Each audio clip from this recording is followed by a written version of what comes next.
veličenstvo. Pripomeňte mocným tohto sveta, že lesník nie je ten, kto chce horu trancovať, ničiť, ťažiť. Ale naopak, lesník je ten, kto chce hore pomáhať, ktorý chce zveľaďovať a sadiť, pretože vôbec nejde o drevo. Ide o to, že les nám poskytuje o mnoho väčšie poklady. Vodu, pitnú vodu, ktorá podľa všetkých odborníkov bude čo nevidieť najdrahším artiklom na svete. Čistý vzduch, šum lístia, ktorý nekúpite v nejakej apatieke. Pôdu, ktorú vietor neodfúkne, ktorú dážď nesplaví. Ale to všetko budeme môcť všetci užívať zadarmo len dovtedy, pokým les budú spravovať tí, ktorí to vedia, chcú a môžu.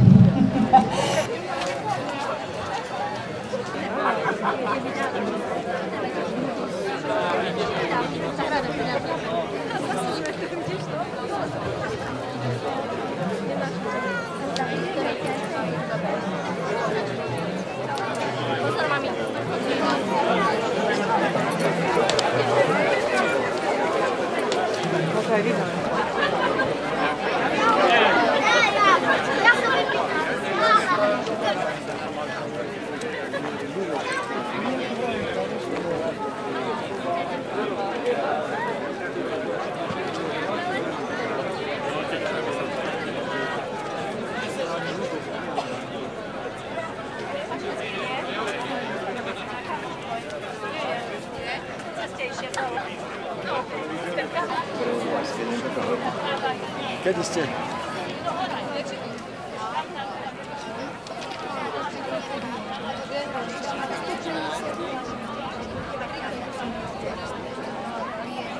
Ale Tatranské javory na to. Tatranská alebo Rimskou zámok. Košatý ešte krásne. Ticho. Áno, to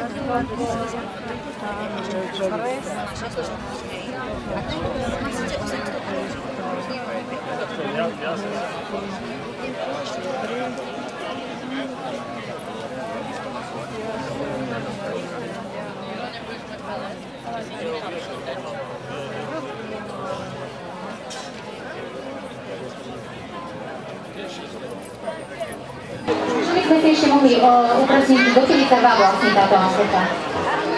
Hlasovanie začalo sa teda dnes a bude možno hlasovať do októbra, kedy budú výsledky vyhodnotené a teda byli jasné, ktorý sme dostali do strom roka. Ja by som teraz k tomu hlasovaniu, teda k tomu vylosovaniu teraz povedať, že vylosujeme 10 mien, tí, ktorí sú prítomní teraz ešte tu, si môžete cenu prezviať teraz. Tí, ktorí nie sú tu prítomní, si môžu cenu prezviať už do stánku nadácie Ekopolis, ktorá je označená tým štvorhranom tamto tým smerom. Dobre, a pokiaľ to sú ľudia, ktorí už vlastne sami v tomto areáli nenachádzajú, tak potom čo bude? Budú oslovení.